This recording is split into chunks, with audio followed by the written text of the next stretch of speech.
안녕하십니까. 유스타 잉글리시에서 새로 나온 교재 RC를 담당하고 있는 유병종 강사입니다.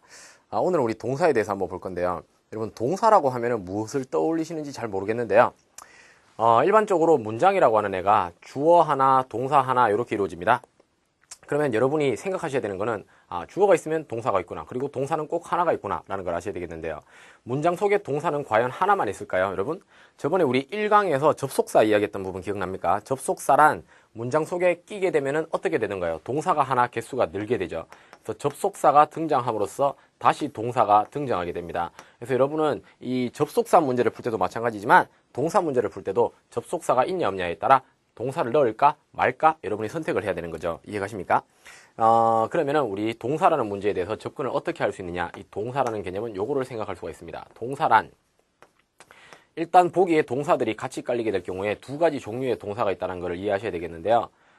준동사라고 부르는 아이가 하나 있고요. 흔히 정동사다, 흔 문장에서 수로의 역할을 하게 되는 우리가 지금 이야기하는 동사가 여기에 속하는데요. 정동사와 준동사가 있다, 이런 부분을 이해하셔야 되겠죠. 준동사라고 부르는 애들은요, 여러분 잘 알고 계시는 투부정사라든가 동사의 ing로 생기는 동명사 혹은 ing와 pp가 세트로 다니는 분사라든가 이런 아이들을 준동사라고 이야기하는데요. 우리가 이야기하고자 하는 동사의 개수는 여기 정동사에 해당하게 됩니다. 자, 그러면은 동사는 정동사, 준동사는 어떻게 구분해서 넣느냐? 문장 속에 접속사를 있는지 없는지를 구분하여 동사의 개수를 찾아보는 거죠.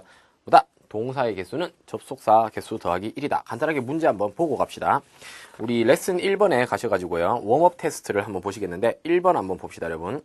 1번을 보시면요, 보기에는 are이라는 애가 있고 being이라는 애가 나와 있습니다. 그러면은 어떻게 접근을 한다고요? 동사의 개수를 세어보는 거죠. 문장 속에 동사가 있나 없나 한번 보세요. These letters of recommendation, 동사 없죠? 밑줄 나왔죠? Not approved. not approved라는 애가 나왔는데요. unless라는 애 보이십니까, 여러분? 얘가 접속사죠. You receive, 다시 동사가 하나 나와 있습니다. 그리고 밑줄 자리는 are과 being을 넣어야 되는 구조가 되어 있는데요. being이라는 아이는 어떻습니까, 여러분? 준동사에 속하는 아이죠. ing로 끝이 나니까요. are이라는 애는 정동사라는 역할을 하고 됩니다. 여기서 밑줄 뒤에 approved라고 하는 아이는요, 능동으로 쓰였을까요? 수동으로 쓰였을까요? 동사가 ed로 생기고 뒤에 목적어가 없다라는 것은요, 얘가 등장하고 있다면 얘는 동사의 과거 시제, 즉 홀로 동사 역할을 할 수가 있는 애가 되겠는데요. 얘가 등장하고 뒤에 아무런 명사가 없다는 것은 얘는 동사 과거 시제라기보다는 여기서 이야기하고 있는 준동사 분사에 가깝다라는 것을 이해하셔야 돼요. 왜냐? 토익이 나오는 동사들이 타동사가 좀 많은데요. 타동사에서는 항상 목적어가 필요하게 됩니다. 그래서 얘는 동사의 과거 시제, 뒤에 목적어가 없다면 얘는 동사가 아니야 라는 걸 알 수가 있죠. 그럼 진짜 동사가 필요한데요. 현재 그것 때문에 우리가 are과 being을 구분하고 있는 거죠. 그래서 being은 준동사이기 때문에 정동사인 are를 골라 넣어서 동사의 개수를 맞추어 줘야 되겠습니다. unless 뒤에 하나와 unless 앞에 하나 있어야 되겠죠. 2번도 마찬가지인데 한번 보실까요? 2번에는 to recommend라고 하는 to 부정사가 하나 나와 있고요. 옆에는 recommended라고 하는 과거 시제도 될 수 있고 준동사의 pp라고 부르는 분사도 될 수 있는 애가 나와 있습니다. 밑줄 앞에서부터 봅시다. James reading, 명사가 있고요. 밑줄이 나오고 Martha Fucker, 이름이 좀 그렇네요. 자, to replace 준동사고요. His position as executive manager, 동사가 하나도 없어요. 그러면은 가차없이 to recommend를 지우시고 recommended를 과거 시제로 넣어 주셔야 되겠죠. 이런 문제를 여러분이 해석으로는 풀 수가 없습니다. 왜? 다 같은 뜻의 동사들이 깔리기 때문에. 이해가십니까? 이것이 가장 기본적인 이야기가 되고요. 동사 형태가 보기에 깔릴 때는 이런 생각을 해서 풀게 됩니다. 하지만 동사란 이렇게 푸는 문제만 존재하는 게 아니고요. 또 다른 형태의 동사 문제가 존재하는데 어떤 게 존재하느냐? 보기에 있는 애들이 전부 다른 동사로 깔려 있어요. 그래서 동사 어휘라는 영역이라고 들어갈 수가 있겠습니다. 동사 어휘 문제는 어떻게 풀어야 되느냐? 다짜고짜 해석으로 푸는 게 아니고요. 얘 또한 나름대로 뭔가 전략을 가지고 접근하셔야 되는데, 동사의 어휘라고 하는 아이도 구조를 이용한 문제가 있고, 하나는 여러분이 많이 학교 다니면서 했던 해석으로 접근하는 문제가 있습니다. 구조라고 하는 게 뭐를 나타내냐면은 학교에서 여러분이 배우셨던 1, 2, 3, 4, 5 형식을 이용하는 부분이 되는데요. 1, 2 형식을 자동사라고 부르고 3, 4, 5 형식을 타동사라고 부르게 되죠. 각각의 형식에 따라 답이 갈라지는 경우도 발생을 한다는 겁니다. 이런 것도 생각을 좀 하셔야겠는데, 어떤 문제가 예를 들어 그런 것이 되느냐? 레슨 2로 잠깐 가보시게 되면요. 레슨 2에서 웜업 테스트의 1번과 3번을 한번 보겠습니다. 1번 먼저 보실게요. 앞에 있는 announce라는 단어는요, 얘가 타동사라고 하는 아이가 됩니다. 타동사라는 아이의 특징은요, 동사가 있으면은 뒤에 목적어가 있는 것이 타동사가 되겠고요. 자동사라고 부르는 아이들은 동사가 나오고 뒤에는 목적어가 별로 필요가 없어서 다른 구조로 전치사를 달고 나온다거나 아예 마침표가 나와버린다거나 그 밖에 필요 없는 아이들이 쭉 등장하게 되는 경우는 자동사라고 이야기를 하겠어요. 밑줄 뒤에 new plans라는 아이가 나와 있다는 건 얘가 명사가 있다는 거고요. 그러면 자동사겠습니까? 타동사겠습니까? 당연히 답은 타동사가 답이 되고 announce가 답이다라는 것을 알 수가 있겠죠. 그래서 이런 식의 전략적 접근을 하게 됩니다. 3번 마찬가지고요. participate가 자동사, attend는 타동사, 밑줄 뒤에 전치사가 붙어 있다는 거는 타동사가 답입니까? 자동사가 답입니까? 자동사가 답입니다. 답은 participate. 이런 식의 구조로 접근을 하게 되는 거죠. 그래서 다짜고짜 여러분이 읽어서 해석해서 푸는 것이 아니라는 것을 이해하시고요. 우리 한번 문제를 그러면 하나하나씩 좀 보도록 합시다. 먼저 우리는 주어, 이제 수일치, 능동태, 수동태 얘기보다 먼저 동사 구조에 대한 이야기를 먼저 하겠는데요. 해석이란 영역은 여러분이 단어를 많이 외워서 해야 되는 부분이 되니까 구조 이야기를 먼저 한번 해보도록 할게요. 자, 조금 크게 한번 적어볼까요? 구조란 1형식, 2형식, 3형식, 4형식, 5형식을 이야기합니다. 이 선을 갈라서 위를 자동사라고 이야기한다 그랬고요. 아래 선을 갈라서 타동사라고 이야기한다라고 이야기를 했어요. 예를 들어 제가 만약에 와이프가 있다면 책에 없는 이야기를 잠깐만 하면요. 나는 와이프가 있다. 물론 와이프는 한 명 있을 거니까 관사어가 필요하겠죠. 그럼 얘는 자동사입니까? 타동사입니까? 얘는 타동사라고 이야기하죠. 왜? 뒤에 명사를 붙이기 때문에요. 목적어라고 부르죠. 하지만 제가 만약에 잠을 잔다라고 한다면 잠은 여러분 혼자 자는 거 아닙니까? 혼자 잠을 잔다면 여기서 마침표를 찍을 수가 있어요. 왜? 목적어가 필요가 없으니까 잠 혼자 잘 수 있죠. 하지만 만약에 내가 내 와이프랑 같이 잔다고 이야기한다면 얘도 뒤에 와이프라는 존재를 등장시켜야 되는 경우가 발생할 텐데요. 그러면은 나는 내 마누라랑 잔다. 어떻게 해야 되겠습니까? 이렇게 붙이면 될까요? 얘는 자동사기 때문에 절대 명사가 나올 수가 없겠다. 그러면은 내용상 맞아 들어가기 위해서는요. 적절한 전치사가 필요하게 되는 겁니다.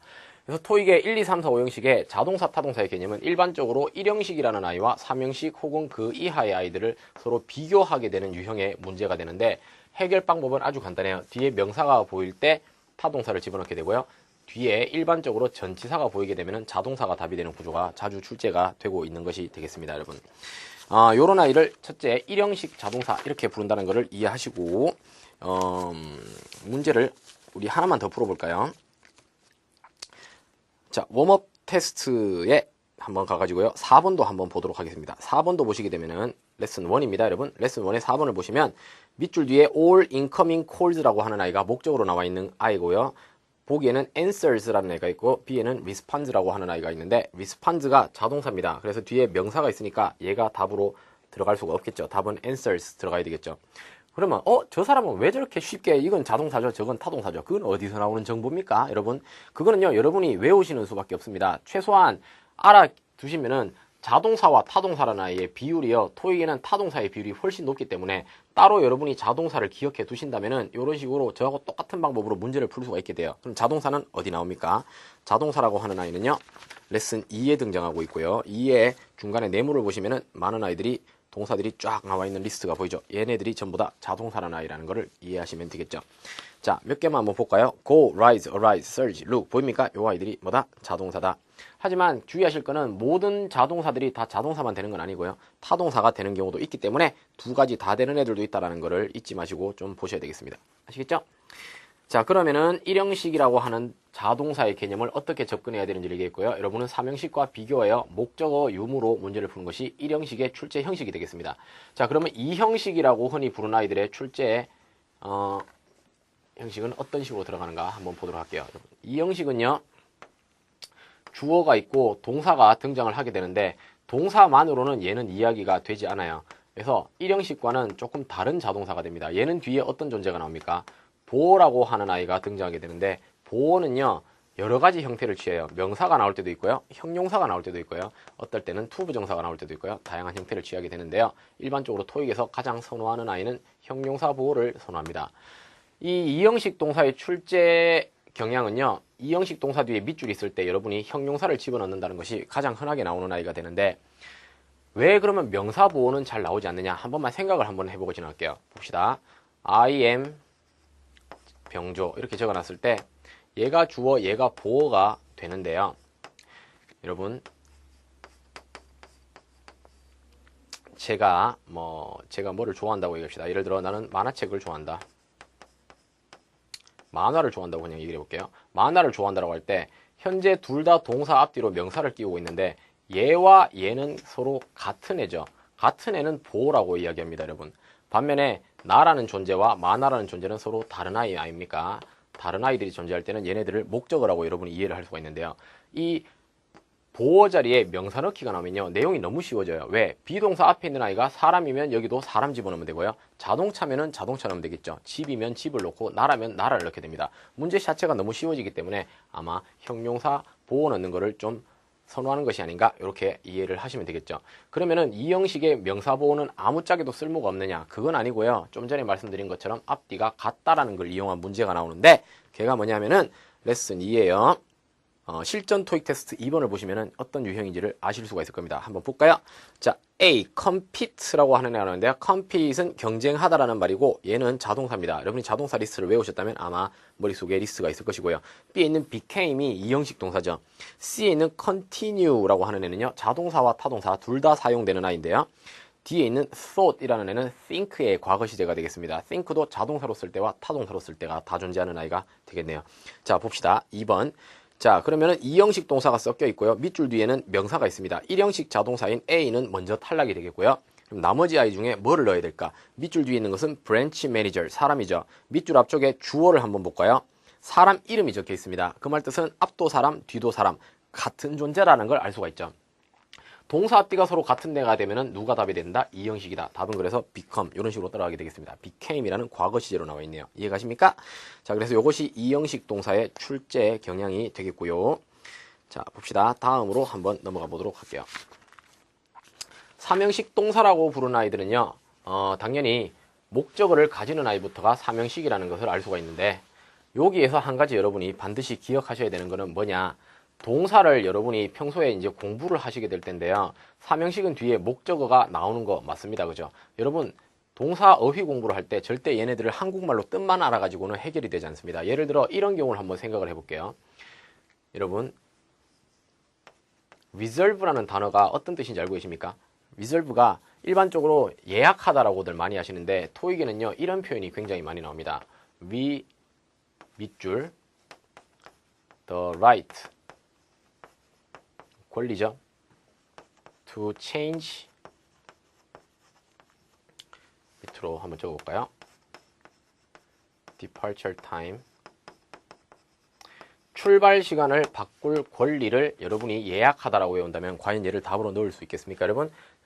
출발 시간을 바꿀 권리를 예약하다. 전혀 말이 되지 않고 있죠, 여러분. reserve는요, 예약하다는 뜻도 있지만은 어떤 목적어와 쓰이느냐에 따라서 전혀 뜻이 달라지는 애가 됩니다. 여러분이 얘를 답으로 알기 위해서는 이렇게를 한 세트로 보셔야 되겠죠. 사실 얘는 뒤에 있는 to 부정사까지를 한 세트로 보셔야 되는데요. reserve the right to 동사는 동사할 권리를 지니다, 이런 식으로 의미가 들어가게 됩니다. 그래서 동사는 반드시 공부할 때 목적어와 함께 세트로 기억해야 된다. 아시겠습니까? 요게 한 가지 가장 중요한 3형식 동사의 포인트가 되겠고요. 그 밖에 이런 아이들도 여러분이 좀 기억을 하셔야 됩니다. 3형식 동사는요, 목적어를 좀 가리는 애들이 있어요. 예를 들어 감정동사라든가, 우리 레슨 3의 중간에 보시면은 3번이죠. 감정동사는 목적어를 사람만을 취한다. 감정동사는 얘가 만족시키다라는 뜻이에요. 만족시키는데 뒤에다가 우리 집 강아지의 새로 산 집을 만족시킨다. 얘한테 가서 뭐 어떻게 만족을 시키겠습니까, 여러분? 전혀 말이 안 되는 거죠. 당연히 뒤에는 사람이 등장해서 이 사람을 만족시키다라고 이야기를 해야 되겠죠. 그래서 어떤 동사는 사람만 목적으로 취한다거나, 혹은 이런 아이들도 존재하게 되는데요. notify 같은 애들이 통보하다가 되는데요. 얘도 누구에게 통보하다라는 말을 하기 때문에 목적으로는 꼭 사람을 달고 나오게 됩니다. 그래서 이런 애도 발견하시게 되면, 얘는 목적어를 가리는 애다, 사람이 들어가는구나, 이런 식으로 기억을 하셔야 되겠고요.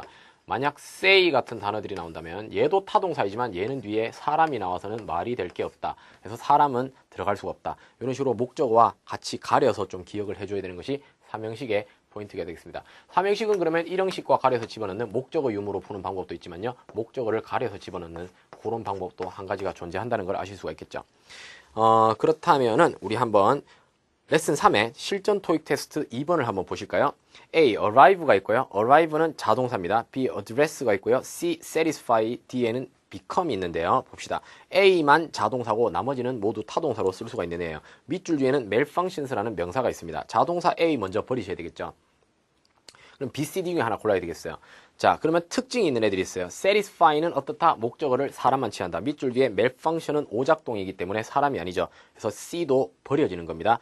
그러면 B와 D가 남아요. D는 이형식 동사입니다. 이형식 동사가 앞뒤 명사가 같아야 된다 그랬는데요. malfunction이고 앞에 나온 주어는 누굽니까?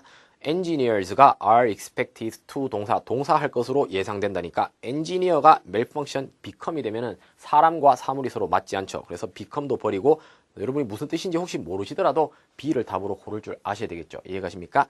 자, 그래서 이런 식의 접근을 여러분이 하시기 바랍니다. 전략적으로 접근하셔야지 무턱대고 해석만 하시면 안 되는 거죠. 삼형식은 목적어를 가리는 애들이 있고요. 목적어와 같이 외워야 되겠습니다. 자, 그 다음 우리 다른 이야기를 좀 한번 해보도록 할까요? 여러분, 주어 동사가 목적어를 달고 나올 경우에 뒤에는요, 과연 무엇이 따라 나올까? 이 부분도 잠깐 생각을 해봐야 되겠는데 어떤 이야기가 따라 나오겠습니까, 여러분? 주어 동사 목적어 뒤에 나올 수 있는 애들은요, 부사라든가 전치사와 명사가 합쳐서 나오는 부사구라든가 부사절 접속사와 주어 동사를 붙여서 나오는 부사절이라든가 혹은 학교 다닐 때 이런 말 들어봤습니까? 투부정사의 부사적 용법이라고 부르는 아이. 그래서 부사의 역할을 할 수 있는 아이들이 일반적으로 따라 나오는 것이 삼형식 문장이 되겠습니다, 여러분. 주어, 동사, 목적어, 뒤에는 부사. 그런데 사형식이라는 아이가 여기서 등장하게 되죠. 사형식이란 주어, 동사, 간접 목적어, 직접 목적어라고 해서 구조가 좀 특이하게 나올 겁니다. 명사가 있고요. 다시 한번 명사를 등장시키는 애가 바로 이 사형식이 되겠죠. 이런 부분에 착안한 문제가 굉장히 자주 등장을 하며 토익에서 좋아하는 문제가 되는데요. 우리 레슨 4로 한번 가보도록 합시다. 자, 레슨 4에 보시면요. 사형식 동사들이 나옵니다. 얘네들은 간접 목적어, 직접 목적어로 해서 명사 2개를 붙일 수가 있는 문제가 되는데요. 우리 실전 토익 테스트 2번을 한번 보시겠습니다. 2번 보시면요. A, offer. 이거 보시면요. 레슨 4의 사형식 동사를 기억을 하시면요. offer이 사형식이라는 걸 알 수가 있고요. B의 hire는요. 고용하다로서 일반 삼형식 동사고요. relocate는 자동사와 타동사로 다 쓰는 아이고 뒤에 있는 ask는 타동사로 쓰는 아이가 되겠습니다. 밑줄을 보시면 뒤쪽에 Mr. Palermo 씨가요 있고요. 그 다음은 his former position이라고 해서 명사가 2개가 연달아 붙어 나오죠. 어떤 애길래 이런 게 가능합니까? 당연히 사형식이라고 말씀을 드렸습니다. 답은 A로 들어가게 되는 거죠. 사형식 동사를 기억하고 계신다면 정답을 풀 수가 있겠죠. 자, 그렇다면 사형식에서는 여러분이 주의할 것이 무엇이냐? 일반적으로 사형식은요, 누구에게에 해당하는 아이가 되고요. 뒤에 있는 직접 목적어를 무엇을, 뭐뭐를 라고 해석을 하게 되는 경우가 많은데 사형식의 동사는 대부분이 주다라는 어감을 가집니다. 가져다 주다, 보내주다. show는 보내주다죠. 그래서 보여주다죠. 여러분 스타크래프트 같은 거 하면은 쇼미더머니 이런 거 나오지 않습니까? 여러분 나에게 돈을 보여줘. 그러면은 미네랄이 극으로 올라가면서 SCB는 더 이상 일을 하지 않아도 되는 게 되겠죠. 자, 그렇다면 에게 주다가 된다면 이 에게는 대개 뭔가를 받을 수 있는 존재가 될 것이고 100%는 아니지만 상당히 많은 경우 거진 90% 정도는 사람으로 등장할 거라는 걸 알 수가 있어요. 다르게 말하면 사형식 동사가 사람을 달고 나올 경우 여기서 이야기가 끝이 나지는 않는다는 걸 알 수가 있죠. 이해갑니까? 사람에서 이야기가 끝이 나면요. 이 사람을 주다가 되어버려요. 무슨 인신매매하는 얘기가 되는 거죠. 그래서 이 사람에게 뒤에 명사가 하나 더 따라 나와서 직접 목적어를 이라고 해줘야 사형식은 제 역할을 할 수가 있는 겁니다. 우리 웜업 테스트 1번을 한번 봅시다. 1번 보시게 되면은 welcoming이라는 아이가 있고요. giving이라는 애가 있습니다. welcoming은요. 환영하다라는 타동사가 되겠고요. giving은 지금 말씀드린 사형식 동사의 범주에 들어가는 애가 되겠죠. 사형식 동사는 뒤에 사람이 나오면 어떻다 그랬습니까? 밑줄 뒤에 our staffs, 우리의 직원들, 사람이 나와 있죠. 밑줄 뒤에 뭐가 나와 있습니까? 전치사 더하기 명사가 등장하고 있어요. 사람이 나오고 뒤에 전치사가 나왔다라고 하는 것은 얘가 삼형식이 정답이지 사형식은 정답이 아니라는 해석이 가능해지는 거죠. 이해갑니까? 그래서 정답은 giving, 사형식이 아니라 삼형식인 welcoming이 정답으로 들어가게 되는 게 되겠습니다. 이해가세요? 사형식에서는 이런 것들을 주의하시면서 풀어주시고요. 동사 뒤편의 구조를 반드시 확인하시기 바랍니다. 자, 그러면 O형식의 출제의 경향은 어떻게 되느냐? 여러분은요, 만약에 외국에 유학을 간다거나 하면 외국 이름을 만들 생각이 있으십니까? 저는 개인적으로 제가 이름이 병조인데 어느 날 갑자기 마이클이 된다거나 데이빗이 된다거나 하는 게 굉장히 어색해서요. 그냥 제 이름을 계속 유지를 했는데요. 병조라는 이름을 애들이 발음을 잘 못해서 저는 그냥 약자로 내 이름은 병조인데 그냥 줄여서 BJ라고 불러 이러고 다녔어요. 근데 사람들이 젊은 애들이요 제 이름을 들으면 굉장히 웃었습니다. 여러분 뭔가 뭐 사전을 찾아보거나 인터넷을 찾아보시면 BJ의 약자가 굉장히 안 좋은 뜻이 등장하는데요. 걔 때문에 굉장히 웃긴 게 존재했던 거죠. 그래서 제 이름이 병조였다고 이야기를 해봅시다. 내 이름은 병조입니다. 얘가 비동사고 뒤에 있는 명사를 뭐라고 부릅니까? 주격보호라고 부르죠. 그래서 얘는 주어가 되고요. 얘는 주어를 보충 설명해주는 아이로서 두 개가 같은 존재가 되고 있죠. 근데 우리가 이런 문장을 한번 적어볼 수가 있겠죠. people, 사람들은 나를 부른다. 뒤에다가 병조라고 불렀을 때 얘는 똑같이 명사에다가 다시 명사가 등장하는데 사형식이랑은 좀 틀리죠. 왜? 사형식은 이 사람에게 이것을 주다인데 오형식은요 얘와 얘가 같은 존재가 나오는 걸 오형식이라고 얘기합니다. 그러면 누구랑 같습니까? 위의 아이는 주어랑 같지만 얘는 목적어와 같죠. 그래서 얘를 뭐라고 부르겠습니까? 목적격 보호 혹은 목적 보호라고 부르는 게 되겠죠. 이해갑니까? 그래서 목적어에 얽힌 보충 이야기를 하게 되는 것이 오형식인데요. 오형식은 여러분이 이런 것을 이해하시고 계셔야 됩니다. 오형식의 특징, 주어 동사 목적어 뒤에 다른 아이가 하나 나온다. 부사는 나오지 않겠죠. 왜? 부사 나오는 건 삼형식이니까. 그러면 목적 보호란 누구누구가 있냐? 명사, 형용사, 투부정사 혹은 사역동사일 경우 동사 원형이 나온다거나 PP 과거분사 그리고 ing의 현재분사 이런 아이들을 다 목적 보호라고 이야기하게 되는데요. 여러분이 오형식에서 필요한 것은 언제 목적 보호 자리에 명사가 나올 것이며 언제 형용사가 나온다. 언제 투부정사가 나오며 언제 동사 원형이 나올까? 언제 PP가 나오고 언제 ing가 나올 수가 있을까에 각각의 오형식 동사들을 머릿속에 리스트로 가지고 계시는 것이 가장 핵심이 되겠습니다. 그럼 여러 가지를 풀 수 있는 거죠. 목적어와 그 뒤에 나온 아이를 봤을 때 투부정사가 있다면 여러분은 여기에 해당하는 아이를 답으로 집어넣게 되겠고요. 달리 말했을 때 여기에 들어가는 동사가 나오고 목적어가 있고 뒤에 밑줄이 있다면 투부정사를 집어넣는다거나 하는 두 가지 유형의 출제 경향을 띠고 있는 것이 토익이란 말입니다. 자, 그러면은 연습 문제 한번 볼까요? 토익 실전 테스트의 실전 토익 테스트 레슨 5예요. 우리 3번 문제를 한번 볼까요? bring, allows, speak, offers. 지금 빨리 좌측편의 리스트를 확인하셔서 각각 동사의 특징을 한번 보세요. A, bring은요 사형식으로 쓸 수 있는 애죠. bring, 사람이 나오면 명사가 또 나오게 됩니다. allow는요 목적어 뒤에 투부정사가 나오죠. speak는요 자동사입니다. 뒤에 있는 offers는 사람이 나오면 다시 명사가 나오는 사형식이죠. 그러면 밑줄 뒤편 봅시다. employees 사람이 나오고요. 그 다음에 투부정사 나왔죠. 정답이 누가 됩니까? allows의 B가 정답이 되겠죠. 요런 거를요 여러분이 해석으로 풀려고 한다면 끝이 없습니다. 여러분 해결이 되질 않아요. 그래서 반드시 기억하시고 구조로서 접근할 수 있는 연습을 꼭 하셔야 되겠습니다. 자, 마지막으로 한 문제만 더 풀어볼게요. 4번 봅시다. 자, 어쩌고저쩌고 내용이 나가고 있어요. 밑줄 A, B, C, D에는 flourish라는 동사가 다양한 형태로 나오는데요. 일단 동사가 같은 단어로 나왔기 때문에 정동사, 준동사를 가려보겠습니다. A는요, would flourish 정동사겠죠. B, 동사 원형 정동사입니다. 그리고 얘는요, 특수한 경우에는 준동사가 될 수 있고요. 요거는 정답이 나오고 나서 알 수 있을 겁니다. flourished 동사의 과거 will flourish가 나와 있습니다. 그러면은 밑줄 앞에 정동사 유무를 확인하다 보면 여러분이 이걸 발견하시게 되겠죠. 앞에서부터 문장을 봅시다. Environmental experts 주어죠. says 동사입니다. that 뭐죠? 접속사입니다. 그러면 다시 정동사가 또 나와야 되겠죠. This spring's favorable weather will help에 다시 정동사가 나왔어요. 그러면은 준동사 자리다라는 것이 파악이 되겠지만 help라는 아이는 어떤 아이냐? 여러분이 공부를 하셨다면 아시겠지만요. 목적어 뒤에 투부정사를 따라 나오게 하거나 동사 원형을 따라 나오게 하는 아이가 되겠는데요. 여기 사역동사라고 하는 아이들이 여기에 해당하는데 여러분 동사 원형은 항상 정동사지만 사역동사나 help가 나왔을 때만큼은 준동사의 기능을 할 수 있다. 아시겠습니까? 그래서 이 문제는 help를 보고 목적어를 보고 내가 필요한 것은 동사 원형이구나 해서 답을 B를 집어넣을 수가 있는 거죠. 사실 얘는 동사 원형이라기보다는 원형 부정사라고 부릅니다만 어쨌든 생김새는 동사 원형이기 때문에 동사 원형 이렇게 생각을 하셔도 좋겠습니다. 자, 그러면은 구조를 이용한 전략적 접근 동사 문제 푸는 방법을 보았는데요. 우리 다음 시간에는 수태시라는 부분에 대해서 이야기를 좀 더 해보도록 하겠습니다. 자, 오늘 여기까지 할게요. 수고하셨습니다.